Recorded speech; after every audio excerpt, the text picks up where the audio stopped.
Happy Friday and welcome to Hops and Highways, your weekly newscast dedicated to the road building industry. In case you missed us the first couple weeks, I'm Jessica Lombardo. I am editor of Asphalt Contractor Magazine, joined by Dormie Roberts, our associate editor. It's been a heck of a week this week, so we are ready to unpack with you, have a few drinks, and unwind. Yeah, and we're also sporting some new shirts. We feel really fancy in these new shirts, like kind of a big deal. Absolutely. I definitely feel like celebrating the end of the week. Cheers to that. Okay, so now on to the news. I wish we could go a week without talking about the coronavirus, but unfortunately that's just kind of the world we live in. And the volume's on our paving in the background, so sorry about that. So many businesses took part in the Paycheck Protection Program, which those are loans that helped businesses keep their workforce employed during the coronavirus pandemic. But unfortunately, PPP loans are just that. They're loans and they're meant to be paid back. So the Small Business Association has announced some PPP loan forgiveness, but if your company took part in the Paycheck Protection Program, there may be some long-term negative impacts on your revenue stream. The government contractors that base their billings and proposals on overhead rates could see a significant reduction in revenue if their PPP loan is forgiven.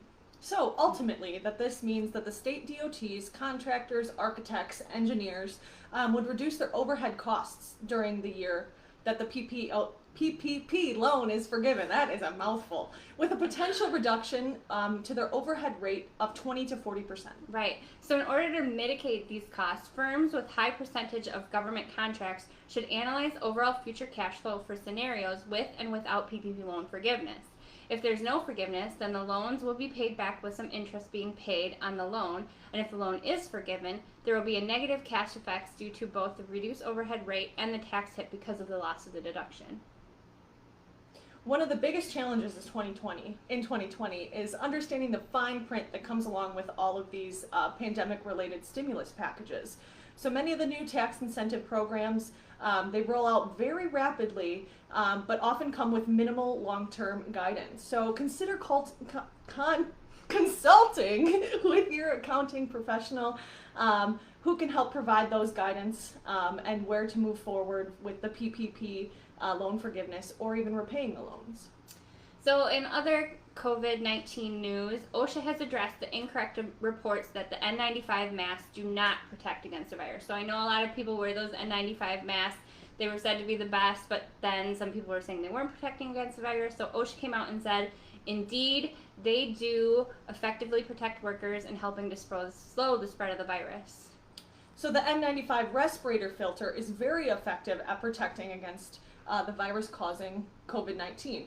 However, it is important for employees and workers to remember that the respirator only provides the expected protection when used correctly. So respirators, when required, must be used as part of a comprehensive written protection program. Yeah, so you really want to have a response plan in place for both the prevention and exposure to the virus if it should happen at your company. So cases are spiking all over the country, and now is not the time to really relax your efforts. You really need to make sure that your crew is reviewing those housekeeping, social distancing, and other best practices at their job sites to make sure everyone is diligent in their efforts to end the pandemic. And really, I cannot wait for this pandemic to be over. Cheers to that.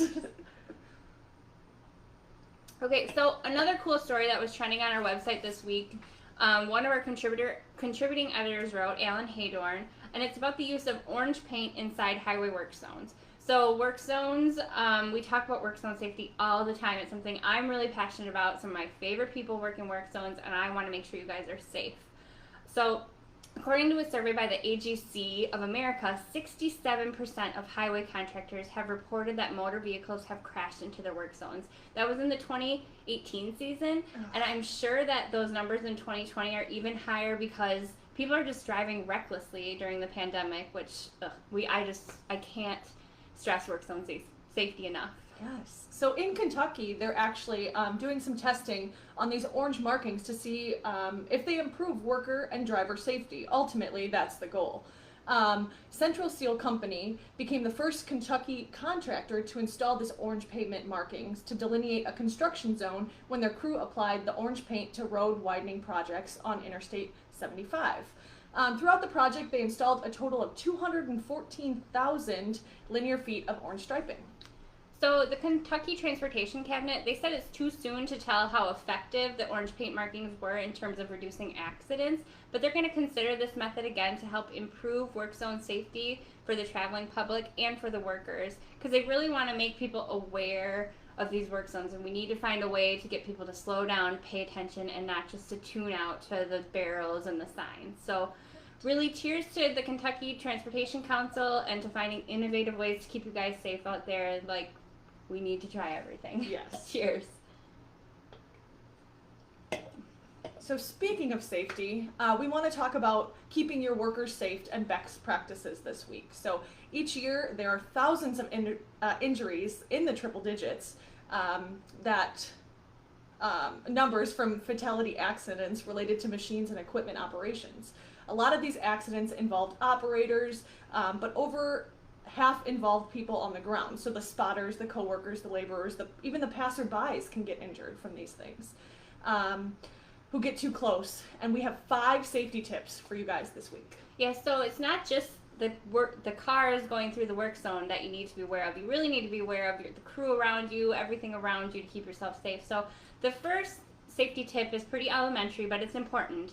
Be careful when getting on and off the equipment. And I know that sounds silly, but getting on and off the machine is the #1 cause of injury in equipment operators. Really? Forklift drivers and truck drivers. So when it comes to a moving piece of equipment like a paver, making sure you're mounting and exiting the machine properly is really important for your safety.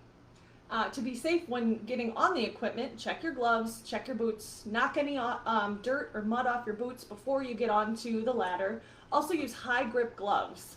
That's a good thing to really maintain your hands on that ladder or that staircase. Use a 3-point stance like OSHA talks about. Make sure you're always keeping in contact when you're climbing.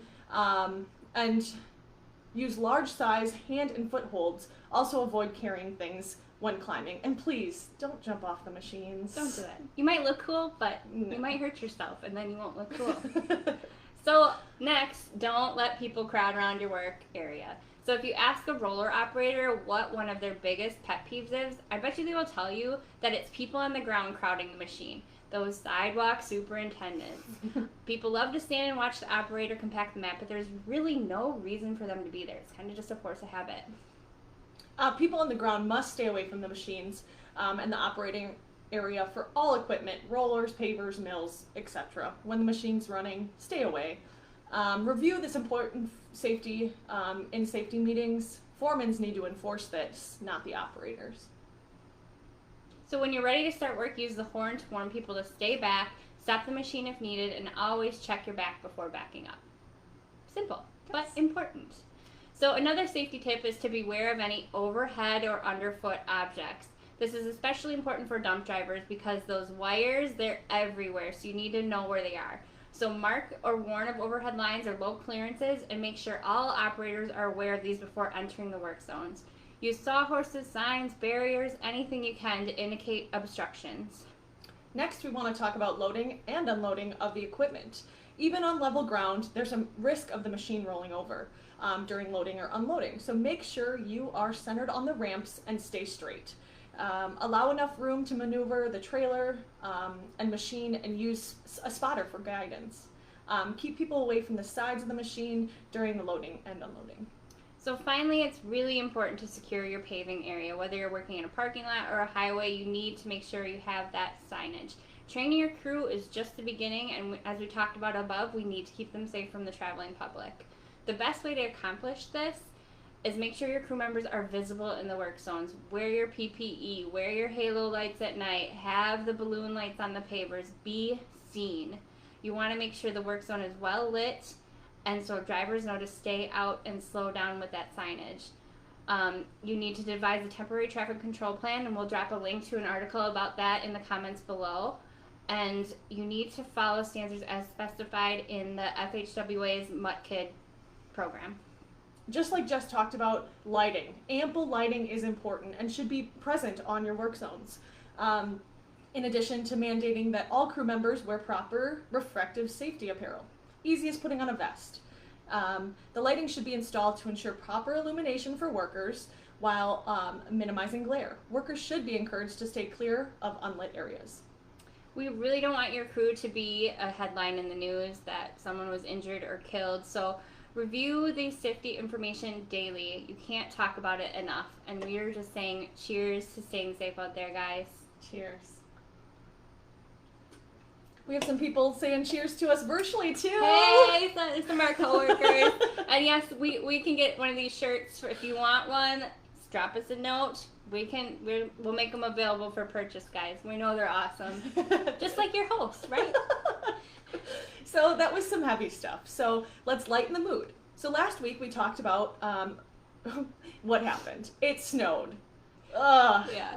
We're not ready for snow. I mean, it's October. The crews still have hot mix to put on the ground, and we saw pictures all over social media last week that you guys were getting it done despite the weather. Yeah, I can't believe that how many pictures I saw of people paving in the snow. So this week for Build America Friday, we really want to talk about Valley Paving in Minnesota. So Brent Karen, he's a huge supporter of Asphalt Contractor magazine. He's always reaching out with the latest trends he's seeing in the industry and sharing his awesome job site photos. So this week, he showed his crew member with an umbrella in the snow. You know, it's not just good for the rain and the heat, it's also good for snow.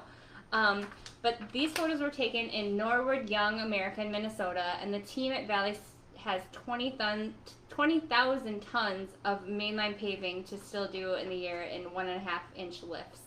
On the day these photos were taken, the crew got 1,800 tons down and had to stop at noon because they couldn't see the string line anymore. They are like plowing the snow off of what they just paved. I can't believe this. They're super dedicated, and we're so thankful for all the crews out there still battling the heat in the summer and the snow in the winter. And yeah, we hope this winter is not here to stay quite yet. No, you guys are resilient. Yeah. Give you props.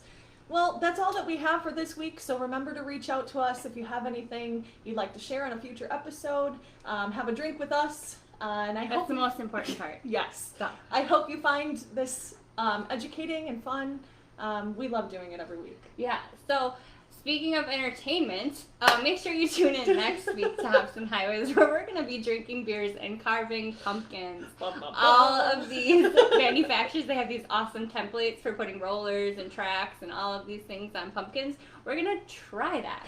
Neither of us are very crafty, so it's going to be a must-see event. Everyone, really have a great weekend. Thanks for joining us, and stay safe out there. Cheers.